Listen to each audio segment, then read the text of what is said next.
ከዚህ ሰይጣን ጋር ምን ታረጊያለሽ? እህቴ አልጎዳሽም አይደል? ነይ እስኪ።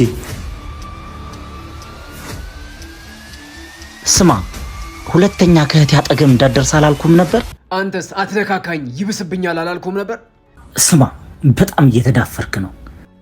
ማን እንደሆንኩ አላወከኝም መሰለኝ። እስከ 7 ዘር ማንዘርህን የምናጠፋ። እሺ አትልፋ። 3 ብቻ ነው የቀሩት። 4ቱ ሙተዋል። የቀሩት 3ቱ ጋር ለመሄድ ደግሞ እኔን ማለፍ ይጠበቅባቸዋል። ወንድሜ ደሜ እየፈላ ነው። እህታችንን ተዋት። ካንተ ሌላ ምንም አንፈልግም።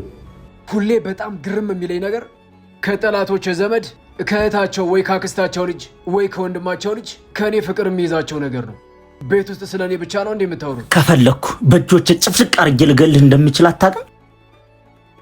እኔን በእጅ ጭፍልቅ አድርጎ መግደል ቀላል አይደለም። ምክንያቱም እሳት ነኝ፣ አቃጥልሃለሁ። ወንድሜ ምንድን ነው የሚያወራው?